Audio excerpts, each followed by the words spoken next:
Naam, ni Jumatatu nyingine tunapokutana tena hapa katika taarifa za KTN leo.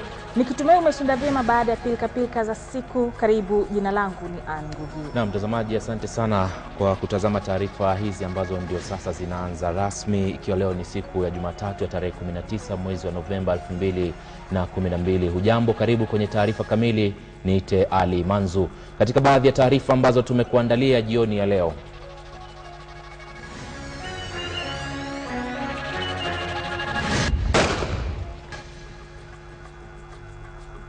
ghasia zazuka upya katika eneo la Eastleigh, huku shughuli za kibiashara zikiathirika pakubwa. Shughuli ya kuwasajili wapiga kura kwa kutumia mashini za BVR yaanza rasmi kote nchini, ingawa kwa upole. Mwanamke mmoja anaswa akinakili karatasi za mtihani wa biolojia wa KCSE. Na michezoni, timu ya soka ya taifa Harambee Stars yaanza mazoezi ya dimba la Sekafa kule Uganda.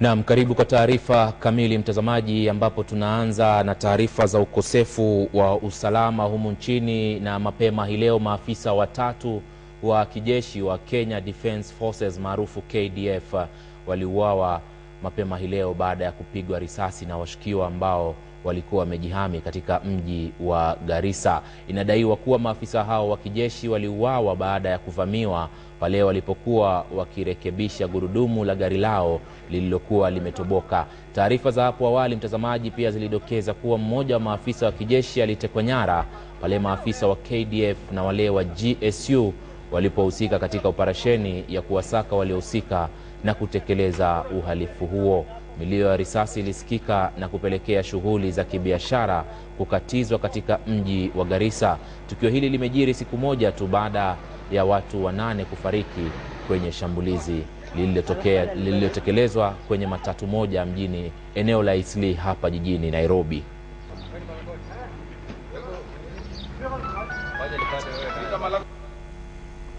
Naam, basi bila shaka Manzu, kufuatia taarifa zinazofungamana na ukosefu wa usalama, iwe ni katika eneo la Baragoi, iwe ni katika hali ambayo imeshuhudiwa katika mtaa wa Eastleigh, na vile vile hali ambayo imeweza kuripotiwa katika taarifa yetu ya kwanza ya kule Garissa, ndio ambayo inatufikisha kwenye sehemu ya kauli yako usiku wa leo, ambapo tunakuuliza, je, wewe mtazamaji umehakikishiwa usalama wako ulipo?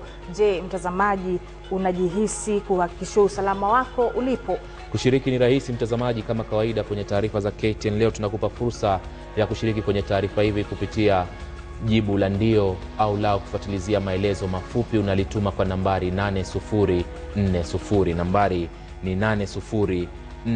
Mtazamaji, tutakupa matokeo kamili wakati tunapoelekea kutamatisha taarifa za KTN leo. Na tukiendelea mbele ni kwamba wabunge wa Turkana Joseph Nanok na Ekwe Ethuro walifikishwa mahakamani hii leo kujibu mashtaka ya uchochezi kufuatia tukio la mauaji ya maafisa wa polisi katika bonde la Suguta. Wabunge hao wa Turkana ya Kusini na Turkana ya Kati ya taifa waliachiliwa kwa dhamana ya shilingi 50,000 kila mmoja, kama anavyoripoti Mary Kilobi.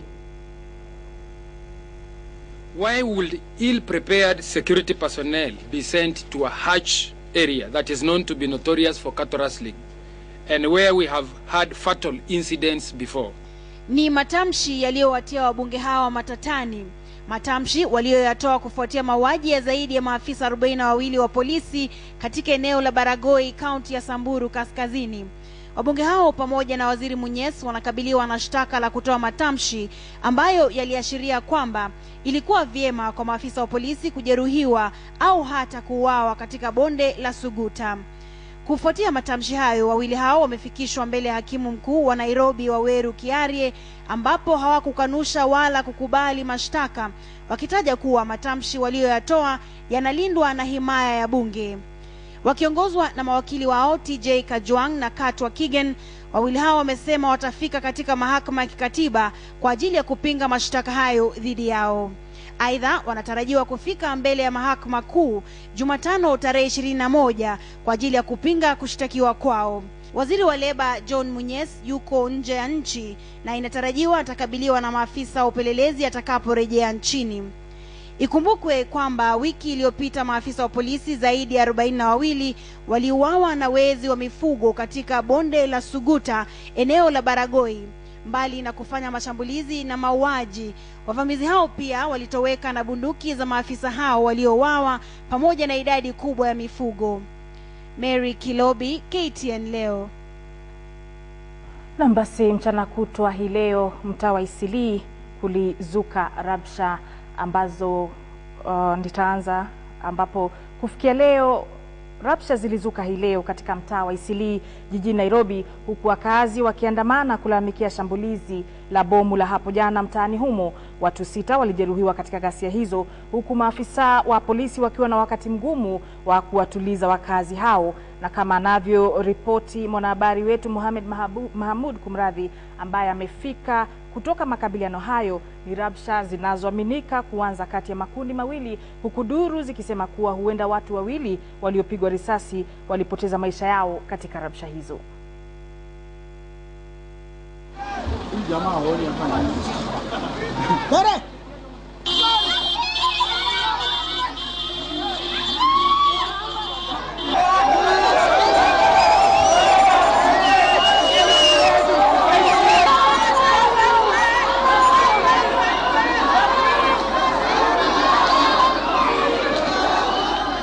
Kundi hili la vijana waliojawa na ghadhabu walijitokeza wakiwa wamejihami kwa sime na mapanga, ghadhabu waliokuwa wakielekeza kwa kundi jingine walioamini kutekeleza mashambulizi dhidi yao. Hali ikawa mbaya zaidi pale maafisa wa polisi walipoingilia kati kuwatuliza, huku kila mmoja akisalia kutegemea miguu yao iwaponye.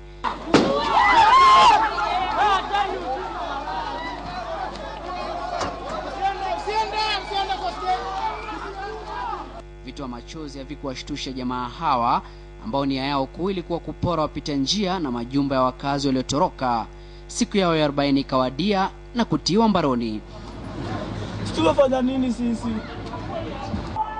Hali ya taharuki imetanda katika mtaa huu wa Eastleigh, huku wakazi wakiendelea na vita. Maafisa wa polisi walifyatua risasi hewani kuwatawanya wanaoendeleza ghasia hizi, lakini kwa bahati mbaya mvulana huyu aliyekuwa akirusha mawe akajipata taabani pale risasi ilipompata. Naona wizi wingi, wanaingia nyumbani, wanafunja kila mahali, wanaiba vitu zote.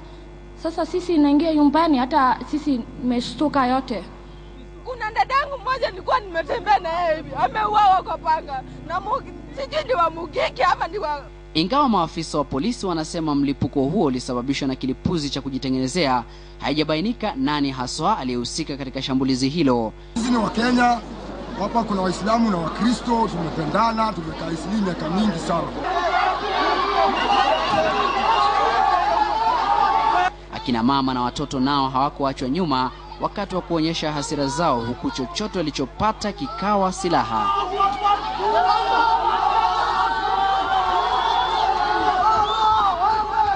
Ni masaa 4 tangu sisi kufika hapa, lakini hali ya taharuki inazidi kutanda, huku wakazi wakipigana na maafisa wa polisi.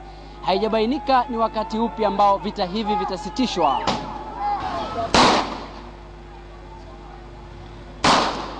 Mohamed Mahmud, KTN leo.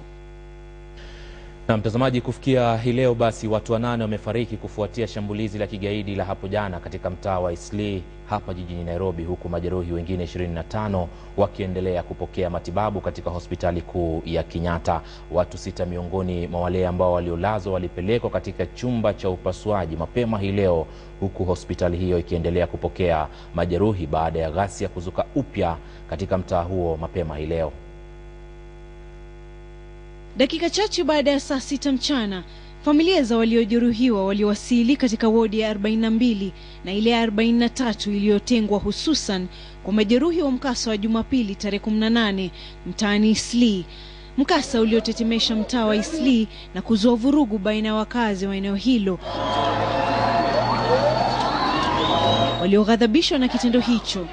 Hii ni baada ya kilipuzi kuwekwa ndani ya matatu hiyo iliyodhamiria kuwamaliza abiria. Sikuwa nimefikia kabisa mahali hiyo matatu ilikuwa ililipukia, lakini nilikuwa karibu tu nayo. Nikasikia niliweza kuiona kama kwa giza kidogo niliweza kuiona hiyo matatu. Hii matatu ya 28 ya kwenda kutoka Gikoba kwenda Kariobangi. Na niliweza kuiona kama imeharibika kabisa. Nilikuwa nimeingia kwa gari, kiti ya nyuma tu, kukaa hata tu kwenda mbali, nikasikia tu once mlipuka poa. Nilijipata niko chini na kuna mtu amenilalia, nikasikia tu watu wananiingia kwa mfuko. Miongoni mwa majeruhi wote 46 waliofikishwa katika hospitali kuu ya Kenyatta, 21 tayari wamepewa ruhusa ya kwenda nyumbani. Hii ni baada ya kupata majeraha madogo ya usoni na mkononi. Wengine 6 walikimbizwa kwenye chumba cha upasuaji mapema hii leo ili kuzuia damu. Mmoja wa waliojeruhiwa vibaya ni mtoto huyu mwenye miaka 3.5 aliyelala ubavuni wa mamake. Sisi kama waguguzi katika hospitali tumefanya kila jitihada kuhakikisha kwamba tumeweza kuokoa maisha hiyo, lakini imekuwa ni vigumu kulingana na majeraha ambao hao walikuwa wamezipata.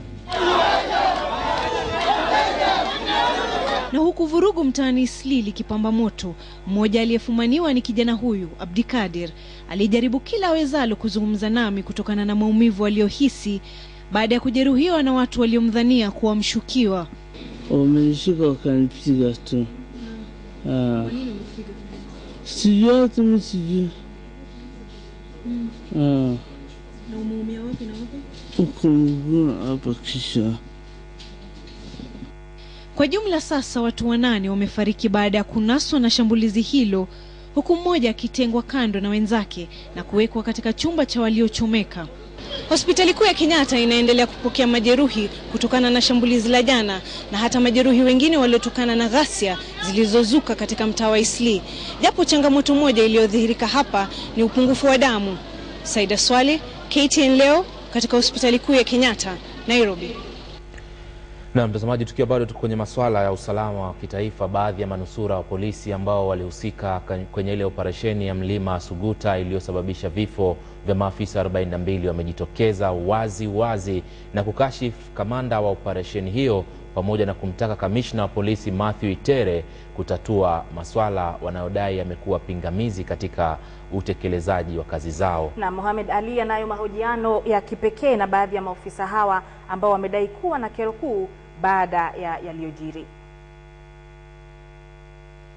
Steven Nyongesa Werunga na Abubakar Sisoko, wote wenye umri wa miaka 24, ni miongoni mwa wale waliouawa katika Mlima wa Suguta miezi miwili tu baada ya wao kuhitimu katika chuo cha mafunzo cha polisi huko Kiganjo.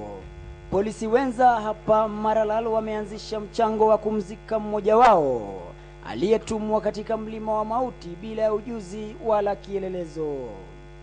Na kwa wale wote waliosalia na kuponea kifo, ujumbe wao ni mmoja kwa kamishna wa polisi. Imekuwa sasa shida hata kuambia mtu aingie polisi sasa imekuwa ni uoga. Babu leadership ya polisi imekuwa na problem kubwa sana. Sababu ukisema no sir au ukiuliza ukilezi any question you are not addressed properly. Polisi waliozungumza nasi na ambao tumebana majina yao wanasema kuwa kamanda wa operesheni wa kikosi hicho na aliyepiga kambi huko Bonde la Ufa ndiye wa kulaumiwa kwa mauaji ya maafisa hao kwa kutowaelezea na kuwapa mikakati maalum ya operesheni hiyo. For that operation I can blame the operation commander because he depended on information from an informer who seemed that he leaked the information to the people to the Turkanas. Si tuko na fikiri kwa magari sababu tulianza kumove na giza. Hatukuwa na fikiri tuko pamoja na yeye. Lakini tulikuja kurealize is not with us. Wakati tulifika pale ndio tuanze kutembea na mguu, hatuko na yeye. So wakati tulikuwa tunapigwa hatukuwa pamoja na yeye. Duru zaidi zinatuarifu kuwa jamaa aliyekuwa akimpa kamanda wa kikosi hicho taarifa za ndani kuhusiana na waasi hao alionekana kuwa na ukuruba na waasi hao, na hivyo basi kufichua na kusaliti operesheni nzima ya kikosi hicho. Iko maswali tuliuliza na ambaye hatukujibiwa, na wakati tulikuwa attacked hakukuwa na mkubwa yoyote angeweza kusaidia sisi kutoka kwa scene. The commander told us that the only people who were in that Manyata were only estimated to be 35. So when you looked at the number and the number of officers we were, you could see that we could maybe overpower them. But which turned to be the wrong information. Those people were even more than 400. By the way, our officers wetu wamekufa kwa wengi. Kama wangekuwa na chakula na maji, most of them wangesurvive. Sawia na waliouawa, hatima ya maafisa hawa pia haijulikani, kwani wao pia walikusanywa kutoka maeneo mbalimbali na kuletwa hapa kwa madai ya kuhudhuria kongamano fulani. Miongoni mwao ni mzee huyu mwenye takriban umri wa miaka 56 ambaye pia amewekwa katika mstari wa mbele kukabiliana na waasi hao. Kinacho wakera maafisa hawa ni kutolipwa kwa pesa zao za kila siku maarufu night out, kuachwa kulala kwa malori. Kwa mbali utadhani ni pipa la taka, lakini amini usiamini, hii ndiyo chakula inayopewa maafisa usalama watakaoenda kutekeleza hali ya usalama katika mlima wa mauti, mlima wa Suguta. Huku hayo yakijiri, baadhi ya maafisa kadhaa wa kijeshi wamewasili katika mji wa Maralal kuchora ramani ya mlima huo na kupanga mikakati maalum ya kuwawezesha maafisa wa polisi watakaohusishwa na operesheni hiyo kupata picha kamili ya machimbo ya waasi hao. Wamekusanywa kutoka kila pembe ya taifa hili na kuletwa katika kituo hichi cha polisi cha Maralal pasi na kuelezwa ni yapi yanawasubiri. Wengi wao ni wale waliodanganywa na kuelezwa ya kwamba wamekuja katika kongamano fulani, lakini ukweli wa mambo ni kwamba wanapelekwa katika mlima wa mauti, mlima wa Suguta, bila ya kujitayarisha vilivyo. Muhammad Ali, KTN leo, Maralal. Na mtazamaji, unaendelea kutazama taarifa za KTN leo siku hii ya Jumatatu, na kufuatia taarifa ambazo zinafungamana na ukosefu wa usalama humu nchini hii leo, basi tunakuuliza kuhusu hali ya usalama humu nchini. Je, umehakikishiwa usalama wako hapo ulipo mtazamaji?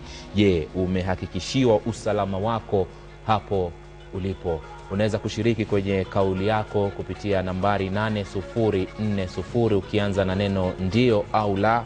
Unalituma kwa nambari 8040. Tutakupa matokeo kamili wakati tunapoelekea kutamatisha taarifa hizi za KTN leo. Naam, hebu sasa tupate basi kamusi ya leo, alafu taarifa za biashara zinafuatia baadaye.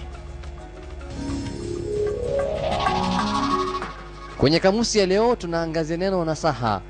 Nasaha ni mawaidha. Mfano katika sentensi: alitoa nasaha kwa wanafunzi wa kidato cha 8 wanaosubiri kufanya mitihani yao.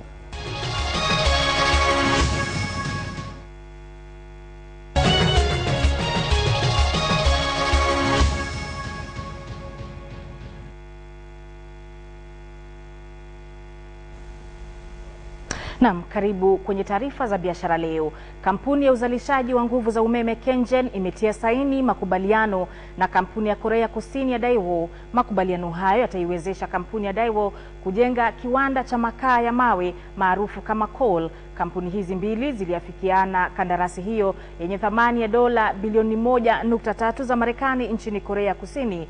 Kampuni hiyo ya makaa ya mawe itajengwa mjini Kilifi na inazingatiwa kuwa kampuni kubwa zaidi Afrika Mashariki kutumia makaa ya mawe kuzalisha nguvu za umeme. Kwingineko, shule za Kathunguluni iliyoko kaunti ya Machakos imefaidika na rangi ya thamani ya shilingi milioni 200 kutoka kwa kampuni ya Crown Paints. Shule hiyo ilituzwa kutoka kwa afisa wa kampuni hiyo Bwana Jog Hadley. Patrick Nzomo aliweza kuteuliwa shule hii ya upili kutuzwa kwa mashindano ya kimtandao wa Facebook yaliyoanzishwa na kampuni hiyo ya Crown Paints. Kampuni ya uzalishaji wa nguvu za umeme nchini KenGen imetia sahihi makubaliano na kampuni ya Korea Kusini ya Daewoo. Makubaliano hayo yataiwezesha kampuni ya Daewoo kujenga kiwanda cha makaa ya mawe maarufu kama coal. Kampuni hizo mbili ziliafikiana kandarasi hiyo yenye thamani ya dola bilioni 1.3 za Marekani nchini Korea Kusini. Kampuni hiyo ya makaa ya mawe itajengwa mjini Kilifi na inazingatiwa kuwa kampuni kubwa zaidi Afrika ya Mashariki kutumia makaa ya mawe kuzalisha nguvu za umeme. Kwingineko, shule ya Kathunguini iliyoko kaunti ya Machakos imefaidika na rangi ya thamani ya shilingi milioni 200 kutoka kwa kampuni ya Crown Paints. Shule hiyo ilituzwa kutoka kwa afisa wa kampuni hiyo Bwana Jorgen Hadley. Patrick Nzomo aliweza kuiteua shule hii ya upili kutuzwa kwa mashindano ya kimtandao wa Facebook yaliyoanzishwa na kampuni hiyo ya Crown Paints. Na hatimaye Kenya imetangaza azma ya kubadilisha mikakati yake kuhusiana na sekta ya habari na mawasiliano. Akizungumza katika kongamano moja hapa jijini Nairobi, katibu katika Wizara ya Mawasiliano Bitange Ndemo alisema hii itaiwezesha Kenya kuwa katika mstari wa mbele katika masuala ya teknolojia barani Afrika. Na tuingie kwenye soko la ubadilishanaji wa fedha za kigeni, tuone jinsi shilingi ya Kenya ilivyohimili dhidi ya fedha hizo.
Taifa Harambee Stars imeanza mazoezi yake rasmi ya dimba la kandanda la Afrika Mashariki na Kati, yani Sekafa, weekend hii kule Uganda.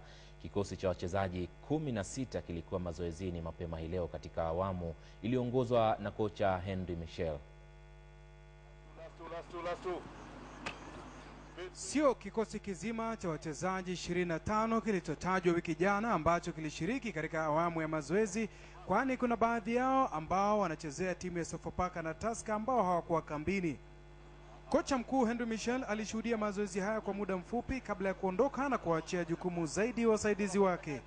Inatarajiwa kwamba baadhi ya wachezaji waliotajwa kambini wataingia siku ya Jumatano baada ya kushiriki katika fainali ya kombe la FKF hapo kesho usiku. Haya nafahamika wakati ambapo wapinzani wengine wa Kenya katika dimba la Sekafa Ethiopia wakitaja kikosi chake na wanatarajiwa Uganda siku ya Alhamis, wakati ambapo rais wa shirikisho la kandanda barani Afrika Hisa Hayatu anapotarajiwa kuwasili nchini humo.